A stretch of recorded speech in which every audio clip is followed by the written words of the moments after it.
Assalamualaikum warahmatullahi wabarakatuh. Alhamdulillah, kita sudah masuk Ramadan ke-9 ke-10. Yang pastinya sudah lebih seminggu kita berpuasa dalam bulan Ramadan. Dan apa khabar semua penonton-penonton The Amin Idris Show. Memandangkan tetamu kita pada malam ini adalah daripada Kelantan, ambo capur-capur kecap Kelantan dah. Okey, hari ini kita akan sama-sama bincang persoalan berdasarkan pada satu hadis Nabi Muhammad sallallahu alaihi wasallam, "Idza dakhala Ramadan futihat abwabul jannah." Bila masuknya Ramadan dibuka pintu syurga. Wa ghuliqat abwabu jahannam, ditutup pintu neraka. Wa sulsilatis syayatin, ada riwayat lain kata wa suffidatis syayatin, dirantai para syaitan. Persoalan besar ialah apakah maksud dirantai syaitan?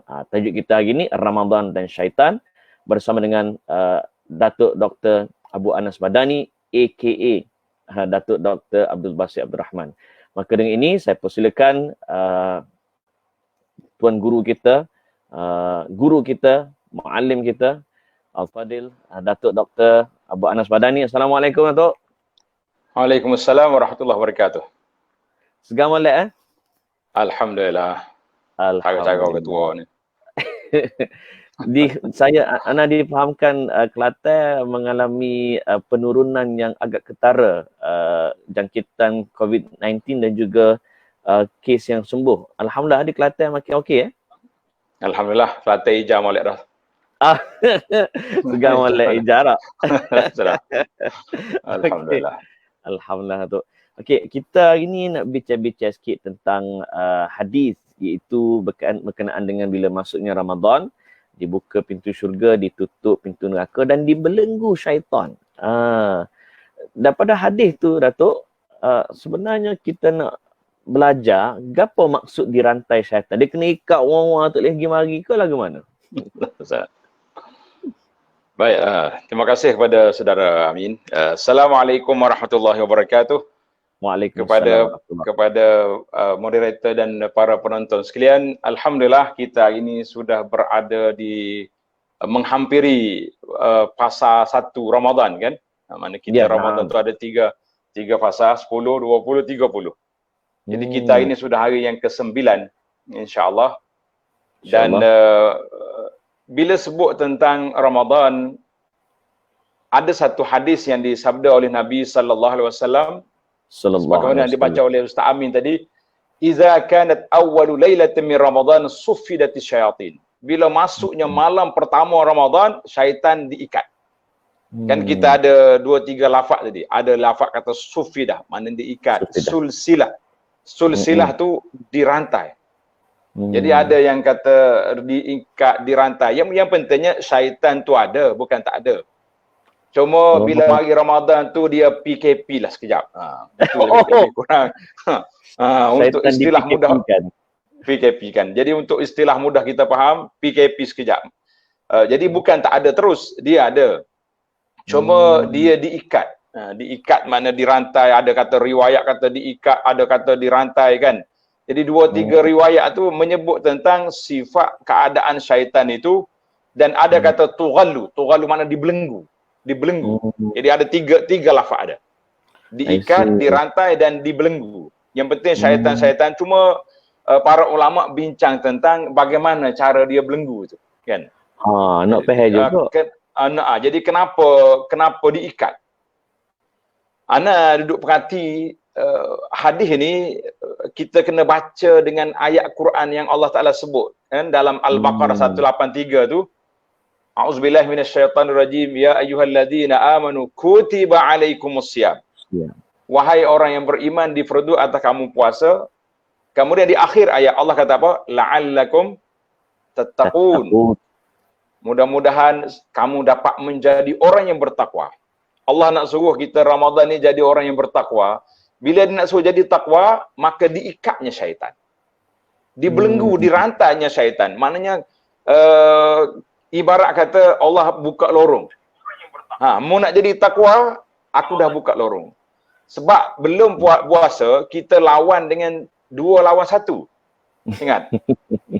Syaitan bergabung dengan nafsu, lawan kita seorang dengan iman kita. Bila mari Ramadan, syaitan tak sudah diikat. Yang lawan kita nafsu saja. Tapi nafsu pun bukan main-main, Amin. Ini orang yang kita tengok siapa pendidik dia. Pasal tu kalau kita nak kenal orang, kita kena tengok siapa guru dia. Maha guru dia siapa. Siapa guru dia. Jadi kalau guru dia itu, maka itulah anak murid dia.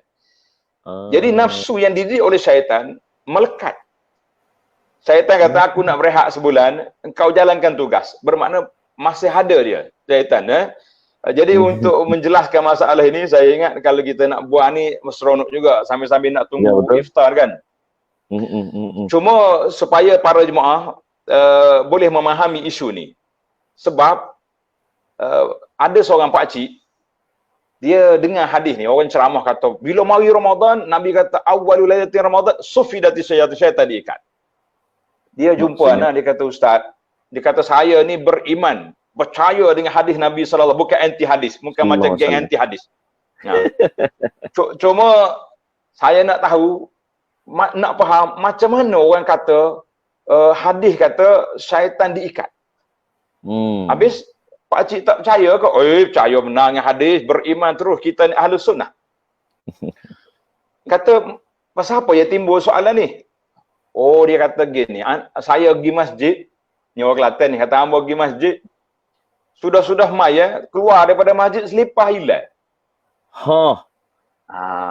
Mana? Dia kata tak dengan selipar hilang, nak tolak hadis ni. Tidak tolak, nak faham, nak memahami hadis ni. Jadi anak apa gurau dengan dia, anak kata pakcik. Setakat yang anak tengok orang lukis gambar syaitan lah, tak ada syaitan pakai selipar. Tak. Orang hok gambar orang lukis tu. Tak ada orang pakai selipar. Jadi kalau nak kait selipar pakcik hilang dengan syaitan, syaitan tak kena ikat. Tak kena. Dia kata, hak betulnya lagu mana Ustaz? Hak betulnya macam mana? Dia kata begini. Ada seorang tokoh ulama dalam syarah hadis, Imam Ibn Hajar, ketika menghuraikan masalah sufidati syaitin, rahimahullah, dia kata, dia nukil daripada kata-kata Al-Imam Al-Qurtubi tentang bagaimana orang nak faham. Kita tengok di bulan Ramadan, ada lagi orang jahat, pergi masjid pun hilang selipar, kan? Pergi bazar, zaman-zaman bazar dulu lah. Pergi bazar, salah parking kereta, nyosopah, maki seranah. Hak jual pun tak mudah juga, macam-macam cerita. Maka kata di Al-Qurtubi, maksud dia ada 2-3 perkara. Ini tanda betul-betul para penonton boleh tanda. Yang pertama dia kata, bila orang tu berpuasa betul-betul dengan cukup syaratnya, dengan menjaga adab-adab puasa, kan, dengan rukunnya, dengan syarat, dengan adabnya, maka syaitan tak boleh rempuh masuk. Seolah-olah dia diikat, terbelenggu dia nak kacau kita, tak boleh. Tapi kalau kita puasa tak makan tak masuk tapi keluar tu sama dengan tak puasa. Pasal itulah ada setengah ulama salah ni, saya tak silap Ibn Abbas kata, dia kata puasa tu bukan setakat tak masuk saja, tak keluar, yang keluar apa kena ambil kira juga. Kita tak masuk mana tak makan dengan minum je lah, kan? Betul. Tapi hak keluar tu makinya dengan macam-macam jalan tak jadi. Jadi yang pertama sekali, Qurtubi kata, ataupun ulama lain juga yang sama, dia kata, bila orang tu berpuasa, dia yang jaga dengan adab-adabnya, syaitan lemah. Memang syaitan asalnya lemah. Kan dalam Quran tu sebut, inna kaidash syaitani kana dha'ifa. Syaitan tu sendiri tu lemah. Tapi bila kita puasa dengan syarat dia nak ganggu kita tak boleh. Itu satu. Yang kedua. Yang kedua, dia kata al-musaffat, yang diikat, yang dibelenggu itu ba'du syaitin. Allah Ta'ala, Nabi sebut dalam hadis, maradah. Maradah ni mana syaitan hak jahat-jahat. Kepala-kepala, ketua-ketua gangster dia yang kena ikat. Kepala pengak ni. Kepala pengak dia. Tapi ayat-ayat dia hak dua berkelahi, hak private ni ada lagi. Bukan tidak ada. Sebab itulah bila ni bulan Ramadan ni ada orang kena rasuk. Kan? Dia kata meracau budak ni. Kena kacau ke jin. Dia kata betul ke Ustaz? Dia tanya. Kita kata ada jin, bukan tidak ada. Cuma mereka diikat. Tapi diikat pun ada seorang ulama ni menarik. Anda tengok dalam syarah dia, syarah cara baru. Dia kata bos duduk dalam bilik kawalan. Kita sekarang duduk main frontliner kan, duduk puji orang depan. Kita dah tahu hak belakang, hak kerja belakang. Nak boleh jadi hak depan ni. Tak, macam kita duduk cakap dengan TV. dalam TV seorang gitu, tapi hok belakang TV tu berkapah dia punya kameranya dengan alat-alat. Jadi dia kata bos syaitan tu kena ikat.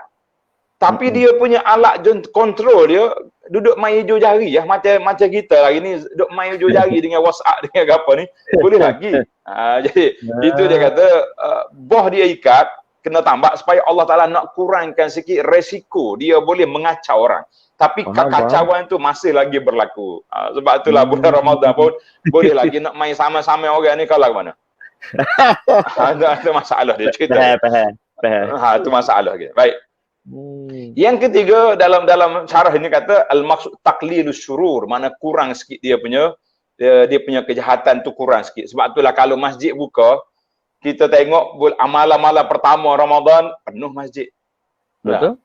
Quran hak berdebu lama-lama pun orang gosok balik bulan Ramadan ni pakat nak tadarus, pakat nak tadabbur. Jadi kata dia para ulama itu maknanya taqlilus syurur. Allah Taala sempitkan pintu-pintu kejahatan syaitan itu. Wallahu alam. Itu makna dia syaitan diikat. Masya-Allah.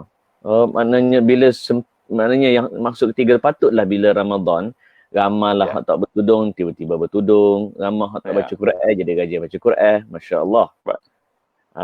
Okey, jelas para penonton semua bila Dr. Basit menghuraikan syaitan tetap ada, cuma yang diikat antaranya hak pala-pala ni, jenis general. Dan bila bercakap tentang syaitan Datuk, dia macam mana syaitan menghasut kita kalau tengok dalam kartun, dia duduk sebelah, dia bisik kan. Kalau ikut benda yang sebenar, sebab kita bercakap soal gaib ni, bagaimana dalil Quran dan hadis menceritakan modus operandi syaitan menghasut manusia ni? Kan Allah Taala sebut dalam Quran waswasalahum syaitan. Waswas tu dia masuk melalui hati. Masuk melalui jalan hati. Dia bukan mari duduk depan gitu, kata bisikkan telinga sebenarnya masuk dalam hati. Pasal tu anak tengok ada setengah orang ni, bila akak takbir dia tok tangan dia sen di sini. Okey, dia kata pasal tak sini. Dia kata nak jaga takut syaitan mari kacau akak tu. Itu. Sebab kalau kita tengok dalam hak sunnahnya tidak adalah dia letak depan kan macam-macam orang. Dia panggil sedekap tu. Maka dalam Al-Quran Allah Taala sebut waswasalahum syaitan. Syaitan tu masuk dengan cara waswas. Mana dia mari duduk bisik dalam hati kita ni mikir macam-macam, maka bermulalah. Maknanya kalau kita ni syaitan ni kadang-kadang dia mari dengan cara macam baik. Macam dia mari baik. Macam baik. Dia mari dia tanya, siapa jadi langit dengan bumi? Kan dalam hadis ada tu. Siapa jadi langit dengan bumi? Kita kata Allah. Kemudian siapa jadi kamu? Allah. Akhir kali dia pusing-pusing, dia kata man khalaqallah. Siapa dia buat Allah? Tengok ini cara dia masuk waswas. Mana jarum dia masuk secara orang panggil slow-slow. Pelan-pelan dia mari. Akhir kali tanya man khalaqallah. Dah semua Allah Taala buat. Siapa buat Tuhan? Nabi sallallahu alaihi wasallam beritahu bila sampai peringkat itu falyata'awwaz billah, cepat-cepat kita kena kata auzubillahi minasyaitan. Ini dah mula waswas. Kan Allah Taala sebut auzubillahi minasyaitanir rajim. Daripada waswas, gangguan syaitan tu dia mari secara orang panggil slow-slow sampai peringkat dia menyentuh tentang keimanan siapa jadi Allah. Dan kenapa Allah buat kita? Itu semua tu dia panggil jarum-jarum syaitan. Jalan waswas ni cukup banyak. Pasal itulah kita bimbang hari ni apabila orang stres. Bila dia mari stres, ni ada setengah orang dia telefon saya pukul 12 malam. Allah. Dia tanya, anak ni jarang akak telefon kalau tengah malam. Tapi hari tu berasa nak akak. Angkat dia tanya, Ustaz kena jawab soalan saya. Dia kata, ada masalah apa? Dia kata, kalau tak jawab saya nak bunuh diri. Sudahlah. Jadi kalau kita tak jawab, kalau tak jawab kan ada rakaman polis dia kata, kalau dia bunuh diri suruh, mungkin nak jadi sebab dia mati. Jadi kita pun layan. Kita kata ada masalah apa tu sampai begitu sekali. Dia kata, kenapa Allah buat saya ni macam-macam? Dia sebutlah adik-beradik dia ni semuanya sihat walafiat. Ada yang tak semaya pun ada, hak tak bertudung pun ada, semuanya sihat lalu makan belakang. Dia hak warak sekali, hak jaga solatnya, jaga tutup auratnya, tiba-tiba dia ni macam-macam masalah. Ni pukul 12 malam ni tak mungkin nak tidur lagi ni. Duk cari ustaz nak tanya masalah baru ni. Kita kata, Masya Allah, Tabarakallah. Jadi panjanglah anak kena balik pula kepada cerita takdir Allah SWT, beriman pada qada dengan qadar, dan kita ajar dia tentang bagaimana nak menghadapi waswas syaitan ini. akhir sekali lama jugalah terpaksa kena layan sebab dia bagi warning awal, kalau tidak saya bunuh diri. Bahaya. Jadi kita kata dari sudut Al-Quran Tuhan sebut mula-mula sekali syaitan mari, dia guna pendekatan yang baik kepada tok kita, tok Adam. Wa waswasa lahum syaitan. Dia kata apa?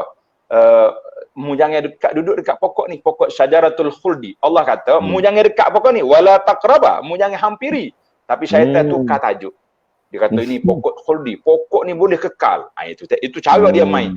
Jadi kita pun duk mikir main yang boleh kekal ni, syurga comel. Berasa tak nak keluar dah kita daripada syurga dah. Jadi nak kekal makan ni. Itu cara dia masuk melalui was-was, secara orang panggil pendekatan yang cukup lunak, cukup psikologi. Dia punya syaitan. Allah.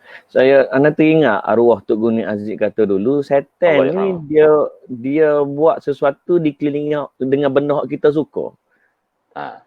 Benda hak kita seronok. Hak tu dia buat, hak tu dia selit, hak tu dia cocok. Allahu akbar, nauzubillah. Ya. Okay. Ana guna bahasa zaman kita ni, kita kata syaitan dia tak akan masuk lorong no entry. Boleh jelas kata tak para penonton? Syaitan dia tak masuk melalui lorong no entry, maksudnya kalau kita orang pakai piah ni, pakai jubah ni, dia tak mari, dia kata cik malam ni ada kepuk. Mari kita pergi melompat. Dia tak mari. Dia tahu. Tapi dia mari, dia kata boleh jadi hok dalam masjid hok paling banyak maya sunat tu haji dah hari ni. Tengok. Itu dia panggil lorong ni. Kita pun naik dah. Oh, aku orang paling hebat. Masuk dah melalui lorong riak, lorong takabur. Dalam ramai-ramai pendakwah ni ustaz lah hak paling sehu sekali. Dia mari. Jadi cukup dengan maha guru yang hebat-hebat, sanak-sanak ada tauliah ke contohnya. Jadi itu dia panggil semua tu cara-cara syaitan nak masuk gurur kepada diri pendakwah. Jadi itulah cara godaan syaitan. Ana ringkaslah kalau nak baca hadis kan jadi ceramah pula Ustaz Amin. Betul. Maknanya kalau syaitan wisik dia kata mungkin cabar orang, perai istihab orang. Ayolah dah tu. Ada unsur lah. Ada unsur na'udzubillah. Okey, kita dah jelas sekarang ni tentang bagaimana syaitan menghasut kita, apakah maksud syaitan dirantai, dibelenggu dan sebagainya. Kita patah balik sikit ke awal hadis di mana Nabi sebut futihat abwabul jannah. Ada riwayat lain kata futihat abwabus sama, dibuka pintu syurga. Dia buka pintu syurga lagu mana tu? Datuk cuba huraikan. Ya. Jadi dalam hadis yang jelas yang kita baca di awal tadi, saya tak habiskan bacaan sebab Amir dah baca, dia katakan bila mari di awal malam yang pertama, diikatnya syaitan dan maradatul jin hok nakal ikat, wa uliqat abwabun nar, ditutupnya pintu neraka dan dibukanya pintu-pintu syurga. Jadi bila kata syurga neraka ditutup pintu, syurga dibuka pintu, maksud dia kata di para ulama hadis ada dua. Ada yang kata ala zahirhi, mana tutup sekejap. Dan memang sekarang ni pun tak ada orang masuk keluar kan, kecuali dengan keizinan Allah. Ada yang ulama mengatakan disempitkan lorong-lorong kejahatan. Maknanya lorong kejahatan nak pergi ke neraka tu disempitkan. Itu maksudnya kita tutup pintu. Macam kita buat dua lah. Kita kata beginilah, kok mana-mana pun kita tutup fire lah dulu. Tak ada fire pun depan. Ibaratnya nak selesaikan masalah, tutup fire orang panggil kiasan. Maknanya ada yang kata betul kan pintu syurga tu banyak. Nabi kata 8 pintu syurga kan. Tapi ditutup, dibuka semuanya. Pintu syurga ni luah mana? Cuba tanya para jemaah, ada yang jawab atau tak jawab? Kalau orang jawab kat bawah tu Amin boleh bagi hadiah ke tidak? Itu atas dia lah. Sebab dia pengajar hari ni. Dalam hadisnya menyebut tentang pintu syurga ma baina Makkah wa Hajar. Di antara Makkah dengan Hajar, kata jauh dekat dengan Bahrain, ada orang ukur sekarang ni lebih kurang 1000 kilometer lebih satu-satu pintu syurga. Betapa luasnya pintu. Cuma para ulama bila bincang tentang bab pintu syurga, dia kata para jemaah sekalian, kita seronok je dengan pintu syurga luas. Tetapi kita kena ingat, pintunya luas, takut kita tak jumpa jalan lagi ke pintu, wal'iyazubillah. Itu yang kita takut. Pintunya luas, takut kita tak jumpa lorong, tak jumpa jalan lagi ke pintu, itu yang menakutkan kita. Kita kata na'udzubillah lah, kan? Maka kita kena perbanyakkan takwa kita kepada Allah Azza wa Jalla, supaya kita mudah sampai ke pintu syurga yang telah disediakan oleh Allah Ta'ala kepada orang yang baik-baik. Jadi ada yang mengatakan demikian. Dan ada yang kata maknanya lorong-lorong kebaikan itu sangat luas. Ana perhati betul-betul sekali. Di sini kita nampak bila mari Ramadan orang infak masya-Allah fi sabilillah cukup banyak kan. Betul. Tapi kalau kita duduk di Masjid Haram, oi berebut nak bagi kita buka puasa ni. Oh ni tarik siapa nak cari baju kata orang. Dia kata, "Mu ni nak bagi aku makan ke nak ajak berperang ni lagu ni cara ni kan." Nampak sangat sama. Tapi kalau pergi musim haji, payah sikit nak jumpa. Sebab musim haji tu musim dia mengetam. Bagi ibarat orang cedur padi, musim mengetam dia panggil. Jadi musim dia kawat pitih banyak-banyak. Boleh Ramadan dia keluar. Artinya Ramadan ni pintu-pintu kebaikan itu, pintu kebajikan itu dibuka seluas-luasnya untuk orang yang nak buat kebajikan. Kan itulah pada malam pertama akan kedengaran suara tapi kita tak dengar. Makhluk lain dengar. Dia kata ya baghiyal khairi aqbil. Wahai orang yang nak buat kebajikan, segera mari pakat mari belakang. Wa ya baghiyasy syarr aqsir. Hok nak buat jahat lagi berhenti-berhentilah. Padahlah ni bulan Ramadan ni. Mungkin kena reti kata. Tahu juga musim. Kan? Maka itu pintu kebaikan tu dibuka, pintu kejahatan tu kurang. Jadi mari COVID-19 ni, kita kata seorang pendakwah dia sebut dalam satu ceramah dia kata syukran corona. Tengoklah dia punya videonya. Syukran corona. Menarik dia kata. Orang lain tak mampu, pendakwah berlama-lama tak mampu. Nak tutup kilang arak, nak tutup baik rumah-rumah pelacuran, nak tutup tempat ni. Mari corona hang tak nampak ni tutup habis seluruh dunia, bukan peringkat negeri. Negara antara bangsa punya kesan dia. Kita kata insya-Allah dengan tarbiyah Ramadan ni kita dapat tutup pintu-pintu neraka, maknanya pintu kejahatan tu dapat ditutup insya-Allah. Insya-Allah. Itulah sama juga pramugari ni selama ni kita letih suruh tutup aurat. Mari corona tutup habis. Bukan cakap tutup. Bukuh lagi. Bukuh lagi. Kuasa Allah Azza wa Jalla. Masya-Allah. Allahu Akbar. Itu baru corona mari. Allahul musta'an. Datuk, bila disebut tentang dibuka pintu syurga, ada juga hak faham. Siapa yang meninggal pada bulan Ramadan, dia akan terus masuk ke syurga tanpa hisab. Kita tertanya-tanya, adakah benar yang kata begitu ataupun ada huraian dia? Jadi setakat yang tengok dalam fadail Ramadan, kelebihan Ramadan secara spesifik tentang mati di bulan Ramadan. Kita dengar mati malam Jumaat. Malam Jumaat. Kan? Hari Jumaat. Itu ada kesan dianya bebas daripada azab kubur. Itu pun kata para ulama ada syarat. Sekiranya orang tu orang baik, orang yang soleh. Tapi kalau orang jahat mati malam apa pun, kena belaka. Sebab itulah orang yang paling baik atas dunia, yang paling afdal, yang paling mulia, Nabi kita Muhammad sallallahu alaihi wasallam mati hari Isnin, tidak mati hari Jumaat. Betul. Dan tidak mati juga bulan Ramadan, dia mati Rabiul Awal. Maka dari sudut dalilnya, setakat yang ana duduk perhati tengok, tidak ada dalil khas yang menunjuk tentang siapa dia mati Ramadan lepas daripada azab kubur terus masuk dalam syurga. Yang masuk dalam syurga tanpa hisab, tanpa azab tu ada kan hadis 70,000. Nabi sebut tu, tapi orang tu orang yang merealisasikan tauhid, orang yang tinggi darjat tawakal dia kepada Allah Azza wa Jalla. Allazinahum wa ala rabbihim yatawakkalun. Orang yang tawakal tinggi. Orang ni la yarquna wa la yastarqu. Tidak berjampi, tidak menjampi orang, tidak minta dijampi. Orang ni yang level tinggi, yang boleh masuk syurga tanpa hisab, tanpa azab. Tapi walau bagaimanapun para ulama tidak mengecilkan juga kehendak masyarakat. Jadi kalau kita mati tengah berpuasa, ada kelebihan sendiri. Ada kelebihan dia. Sebagaimana dalam hadis Nabi sallallahu alaihi wasallam tentang orang yang mati pakai ihram, kan? Orang yang mati pakai ihram, Nabi sallallahu alaihi wasallam kata la tukhammiru wajhahu, jangan tutup muka dia. Seolah-olah dia dalam ihram lagi. Fa innahu yub'atsu yaumal qiyamati mulabbiyah. Dia bangun di akhirat esok dalam keadaan bertalbiyah, pakai ihram, labbaik Allahumma labbaik di mahsyar. Jadi orang yang mati pada bulan Ramadan dalam keadaan dia berpuasa, insya-Allah mati dalam keadaan berpuasa ada kelebihannya sendiri. Dalam hadis Nabi kata orang tu yub'atsu, dia akan dibangkit mengikut keadaan apa yang dia mati. Mati dalam keadaan solat, mati tengah duduk puasa, mati tengah tahajud, mati sedang berjihad, semua tu ada fadail kelebihan. Tapi secara khusus yang mengatakan mati itu terus ke syurga, kita kata itu tidak ada. Jadi banyak hari ni hadis-hadis tentang Ramadan yang pelik-pelik, dan saya ingat Amin pun dah buat perbincangan tentang hadis. Walaupun dibincang balik perbincangan itu, kita kata alhamdulillah pintu-pintu perbincangan terbuka. Ilmu hadis ni kata di para ulama bahrun la sahila lahu, Bagaikan ilmu laut. lautan yang tidak bertepi. Lautan yang tak ada pantai. Kita kata soheh, orang mari rock pula. Dia kata soheh, kita rock pula. Jadi tak habis-habis. Yang pentingnya kita boleh berlapang dada bersama-sama Betul, berbincang. Itu baik, insya-Allah. Nah, berbincang secara ilmiah dan berlapang dada. Bukannya kalau berbeza pendapat, kafir lalu ajang. Jangan. Dalam ana syarah kepada ayat surah Al-Isra, surah Al-Insyirah baru 2-3 hari lepas. Surah kan Allah sebut wa alam nashrah laka sadrak. Allah kata aku cerahkan dadamu, dia tak kata cerahkan hati. Itu sebab apa? Para ulama tadabbur dia kaji, cerah dada tu luas. Hati tu duduk dalam dada.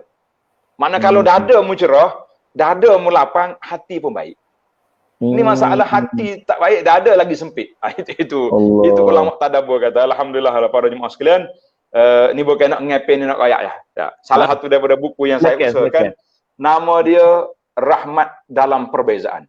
Buku ni ana tulis bila ana tengok hentaman kuat sangat. Hok ni kata, kok ni kata ni. Jadi kita kata rahmat.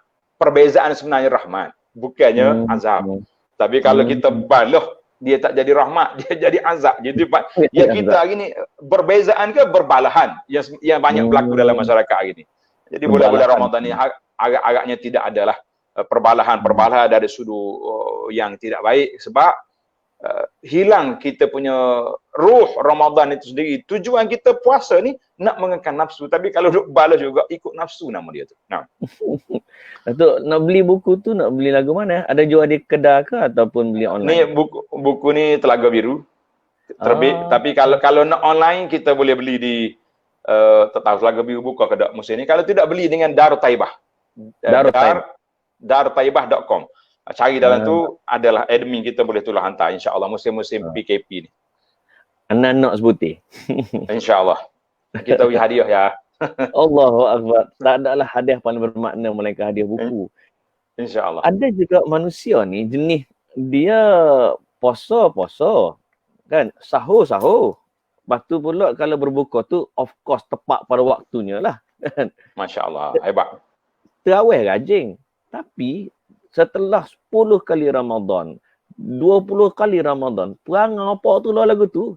Mulut puaka, jenis ngata tu ibarat zikir, dia tak berubah perangai dia. Macam mana ni Datuk? Adakah Ramadan tu tidak memberi kesan ataupun dia yang bermasalah? Alhamdulillah, bila Allah Ta'ala syariatkan kepada kita puasa, ibadat puasa tu besar sekali. Ana hurai dalam sebuah buku, nama dia Keindahan Islam, buku yang ana terjemah. Kita ada 7 hikmah puasa sendiri. Puasa itu sendiri melatih manusia menjadi baik. Allah sendiri sebut dalam Quran, la'allakum tattaqun. Tiba-tiba tak jadi. Kan dalam hadis Nabi sebut, raghima anfur rajulin dakhala alaihi Ramadan. Malu besar seorang laki-laki yang berlalu masuk Ramadan. Masuk Ramadan, fansalakha. Pergi 10 pagi, 10 Ramadan terawal pun tak jadi. 10 Ramadan tengah pun masih lagi leka. 10 Ramadan yang 30 berlalu, fansalakha falam yughfar lah. Berlalu Ramadan, dia tidak mendapat keampunan. Nabi kata, raghim, orang ni malu besar, orang ni rugi besar. Sebab apa? Dia tidak mendapat manfaat daripada Ramadan. Kan dalam hadis Nabi sebut tentang sufidati syayatin. Nabi kata apa? Man hurima khairaha faqad hurim. Siapa yang terhalang mendapat kebaikan Ramadan, itulah manusia yang terhalang daripada mendapat rahmat Allah. Wal'iyazbillah. Jadi bila kita masuk Ramadan, kita tak didik diri kita, tak tahulah nak salah ke siapa. Kan Nabi kata kalau nafsu kita kuat, kita kena puasa. Betul? Puasa nak mendidik nafsu. Tapi orang kata, ni tak apa nak jadi. Puasa tempat menguatkan nafsu. Sebab menu-menu di bazar Ramadan tu keluar dalam museum. Tak ada luar Ramadan tak jumpa. Jangan tahi itiknya dengan apa lagi. Pelik-pelik lah kuih-kuih ni kan. Jadi akhir kali pakat beli banyak, anak kata rahmatnya mari corona ni bazar tak ada. Tapi kata tulis COD pula berjalan. Sampai 10 buah motosikal. 10 buah motosikal mari depan tangga dekat nak maghrib. Ayah dia kata, hok ni ayah gori, hok ni perci ada belakang. Tak jadi. Jadi punca sebenarnya kita tengok kepada hikmah Ramadan itu sendiri. Ramadan dipanggil madrasah Ramadan, bulan tarbiyah. Tapi kalau kita masuk, kita tak mendidik jiwa kita, tak jadi.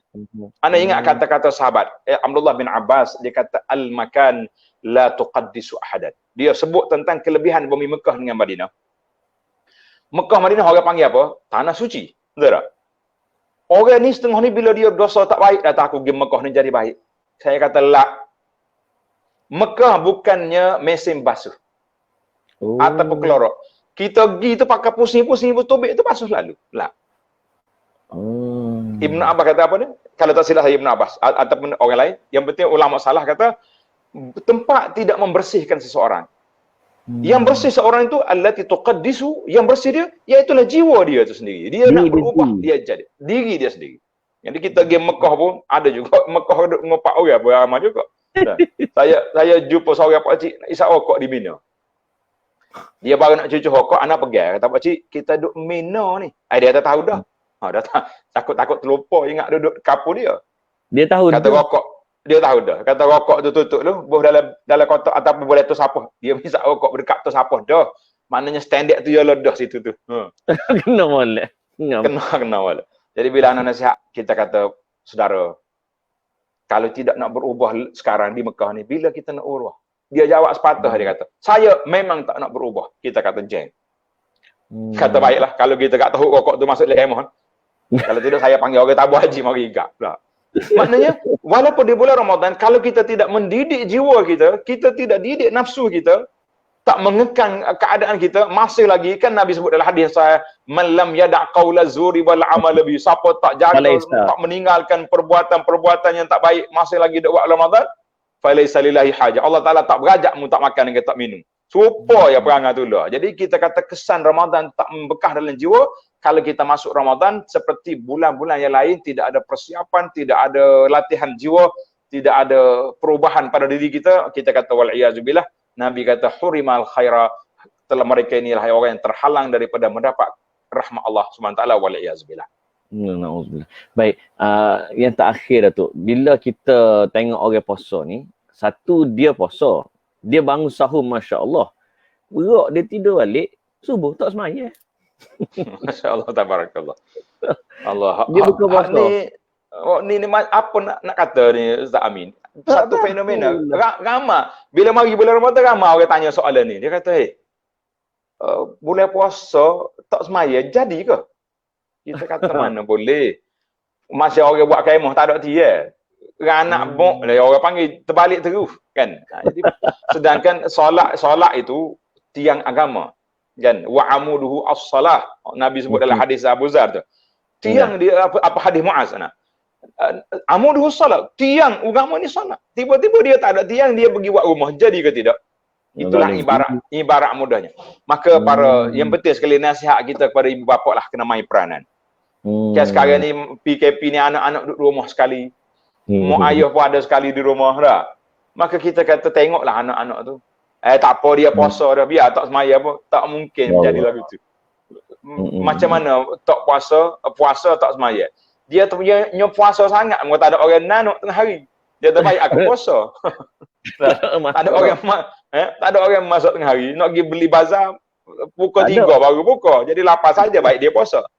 Jadi itulah kita kata ini satu fenomena yang cukup buruk. Ana tulis, ana buat satu khutbah lebih kurang dalam 20 lebih yang ana kumpulkan senarai benda-benda ajaib di bulan Ramadan. Di antaranya ni puasa tak semaya. Puasa tak semaya. Salah satu daripada benda ajaib di bulan Ramadan. Antara lain juga kalau hari lain orang tak ingat waktu semaya. Bila puasa orang ingat waktu maghrib. Ingat maghrib ya. Allah. Maghrib dah. Allah. Jadi kadang-kadang pelik juga masyarakat kita ni. Ada setengah orang ni lepas Ramadan dia cerita, Ustaz, saya Ramadan tahun ni istiqamah sungguh. Kata setara mana istiqamah tu? Semaya tarawih tak tinggal. Semaya tarawih tak tinggal. Bunyi bisa. Bunyi bisa. Kata subuh, zuhur, asar tu lagu mana? Tu rumah ya senyap-senyap ya. Kita kata pelik mu ni. Hak fardunya koho-koho, hak tarawih, hak sunat tu sungguh benar nak pergi masjid. Kita kata ni di antara benda ajaib dalam dunia. Allahu akbar. Kalau gitu sebab macam hadis ya Datuk sebut saat ni, mereka yang dia tak jaga kata-kata apa malam yada' qaul zur amal bi. Nah, Allah tidak berhajat kepada puasa dia. Kalau orang tidak semayang ni, adakah puasa dia tu Allah tidak berhajat juga? maksud Tuhan tak berajak sini maknanya Tuhan tidak nak lagu tu. Aku bukan Hmm. nak puasa tak makan ya. Puasa juga hak tak keluar apa kena puasa juga. Pasal itulah dalam Ya. Quran Tuhan ulama tadabbur kata puasa Maryam, Sayyidah Maryam kan. Mak Nabi Isa dia kata inni nazartu lirrahmani sauma. Aku nazar nak puasa. Maknanya tak mau cakap dengan orang. Kita hari ni banyak dalam kata-kata ulama salah. Bila kamu mau puasa juga anggota kamu. Puasa juga mata kamu jangan tengok benda pelik. Puasa juga telinga jangan duduk dengar. Puasa juga mulut kamu jangan duduk kata orang. Anak tambah, habuk anak tambah. Puasa juga tangan jangan duduk nulis kat si. Lalu sampai kita sampai ada mazhab wasafi ni. Nah, dia panggil mazhab wasafi ni. Mazhab wasafi ni duk tulis si amal. Duk share belakang segala benda. Pening kita nak jawab. Ni bila sebut syaitan ni saya baru dapat pula hari ni orang tanya betul ke? Ada 10 jenis syaitan yang kena ikat, 10 jenis jin lepas dalam neraka yang paling jauh. Kita tengok tak ada pula Nabi sebut berapa puluh jenisnya. Yang adanya syaitan tu yang maradah. Maradah tu syaitan-syaitan hok nakal, jin-jin hok nakal, hok pala pengak hok tu hok kena ikat. Jadi kita duk sebar benda-benda yang pelik-pelik. Allahu akbar. Cuma begitulah suasana dunia hari ni nak kiamat. Kita kata kena puasa juga ujung jari kita ni. Jangan duduk share, jangan duduk nulis kursi. Nah. Jangan duduk terikat dengan mazhab wasapi. Mazhab wasapi. Okey, akhir sebagai penutup Datuk, pesanan kepada rakyat Malaysia. Sebab kita ni puasa tahun ni tak super biasa dan nampak gayanya hari raya kita pun tak macam biasa. Nampak gayanya kita berkemungkinan besar beraya dalam PKP. Pesanan Datuk supaya kita ni bersangka baik dengan ujian Allah ni.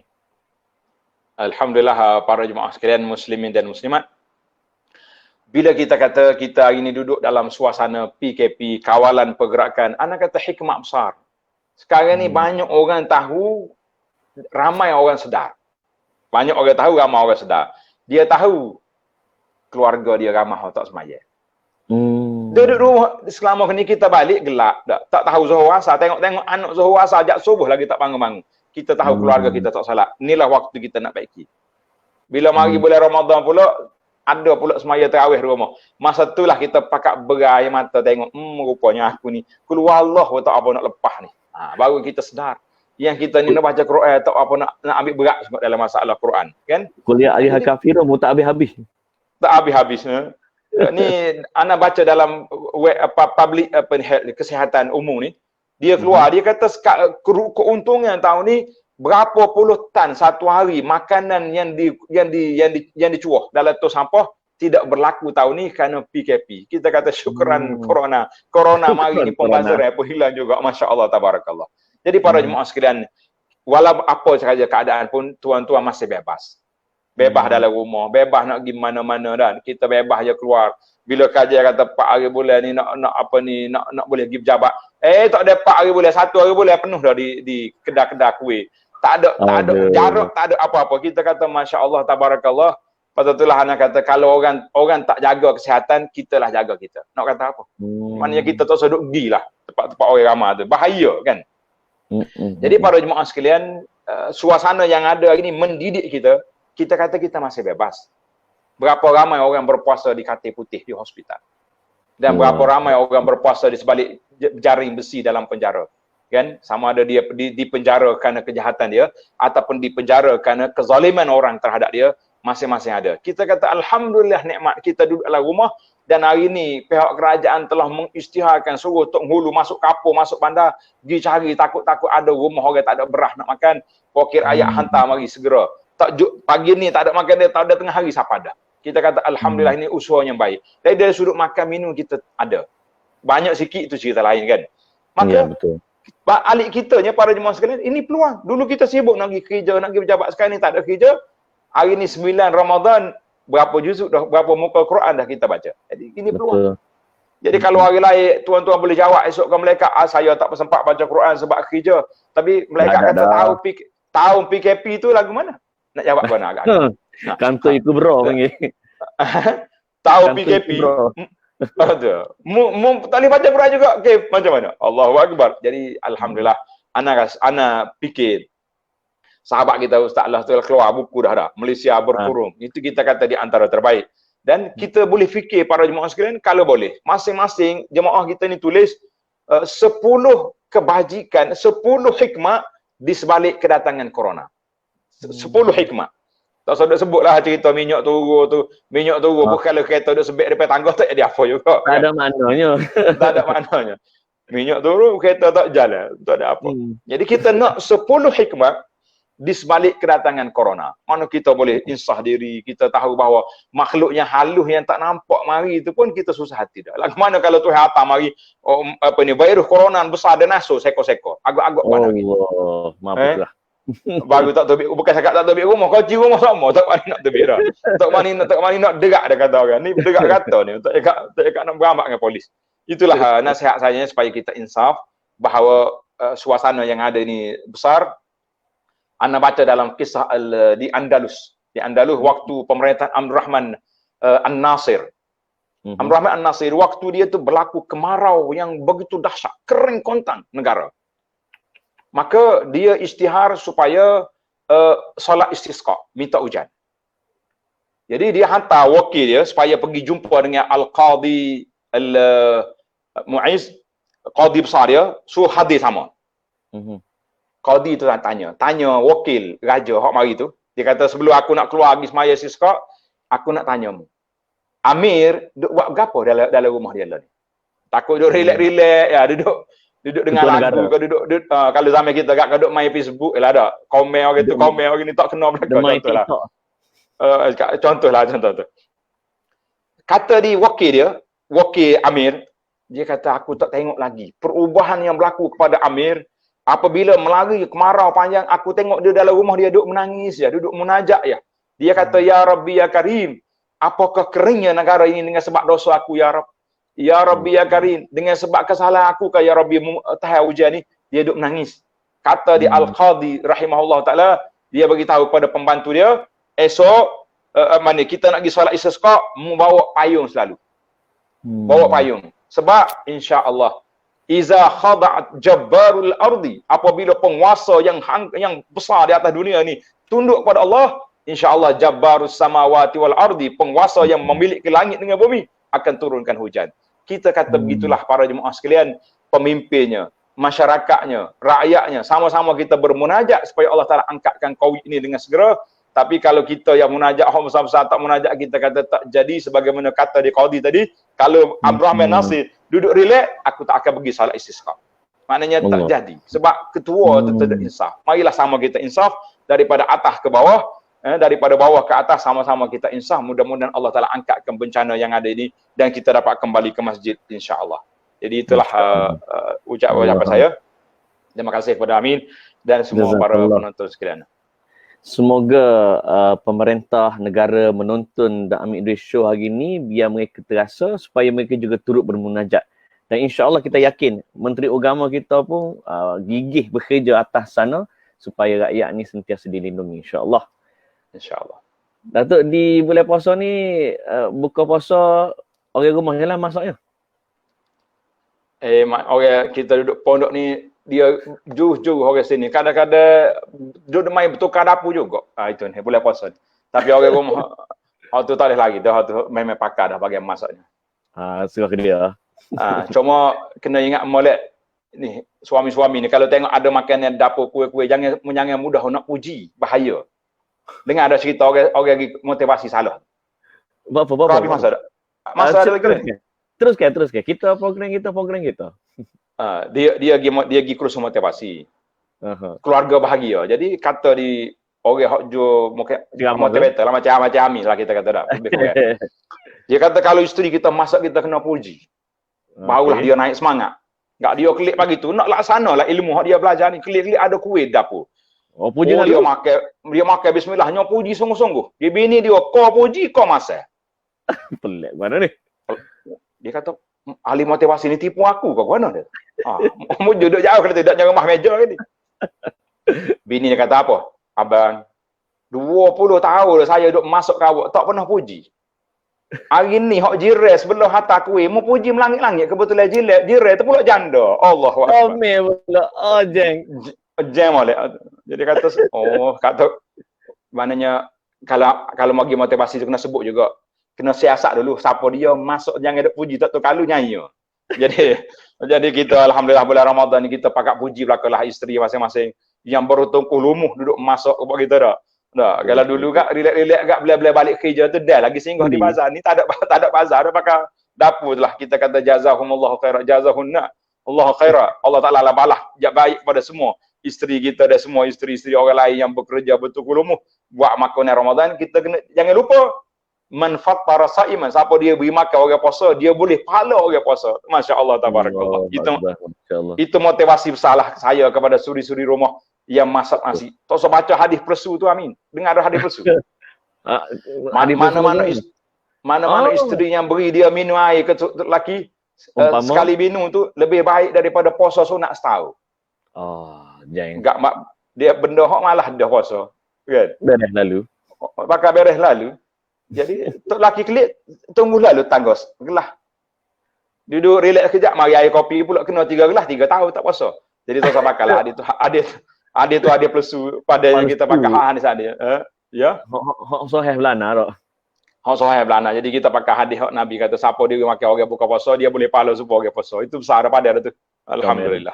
Ada juga bila-bila selit bab ni, ada pernah dengar penceramah kata bila isteri masuk untuk suami, pahala dia umpama pergi haji. Ya Allah. Tak jumpa juga tu nak pergi haji dengan masuk. Memang dia kena masuk apa isteri. Cuma kita cari pahala-pahala lain lah. Pahala pergi makan kau pahala macam banyak lagi pahala lebih-lebih. Kalau Nabi sebut it'amut ta'am kan? Beri makan di antara puasa yang terbaik itu puasa jaga nafsu dan juga beri makan kepada orang puasa. Itu di antara banyak lagi riwayat-riwayat yang sahih. Kita pakat sebar-sebarkanlah. Hari ni alhamdulillah sahabat-sahabat kita bekerja setiap hari satu hadis dia keluar. Dia suruh hafal tapi orang duk share saja, baca pun tak apa nak baca mana share dia. Jadi kita kena ada juga ilmu ngapa hadis ni insya-Allah. Insya-Allah. Baik Datuk, jazakallahu khairan jazak. Selamat berbuka puasa. Semoga Allah memberkati Datuk Dr. Basit insya-Allah. Insya-Allah. Mudah-mudahan kita semua diberkati oleh Allah. InsyaAllah. Nanti anda beli lalu buku tu lepas ni insyaAllah. InsyaAllah. Assalamualaikum Dok. Waalaikumsalam warahmatullahi wabarakatuh. Itu dia Datuk Dr. Abdul Basit Abdul Rahman aka Dr. Abu Anas Madani. Perkongsian yang cukup luar biasa. Kita bercakap tentang isu syaitan, kita bercakap tentang maksud syurga, tentang neraka. Dan kita selit juga, Datuk selit juga motivasi untuk para isteri. Dan antara yang menariknya ialah, bila nak bagi pujian pada isteri, bukan setakat berita je kena tabayun. Makanan hak isteri kita hidangkan pun kena tabayun. Dia hak masak ke jirannya bagi. Okey, jadi terima kasih semua kerana menonton The Amin Idris Show pada petang ini. InsyaAllah pada episod akan datang, The Amin Idris Show akan kembali bersiaran. Kali ini insya-Allah bersama dengan Datuk Dr. Mazhar dan juga Dr. Rozaimi kita bincang tajuk Ramadan tak kiamat pun. Jadi nantikan insya-Allah. Kita jumpa lagi. Sekali lagi terima kasih pada tetamu kita Datuk Dr. Basit dan juga pada semua yang menonton, semua yang share, semua yang komen, semua yang like. Kita jumpa lagi. Assalamualaikum warahmatullahi wabarakatuh.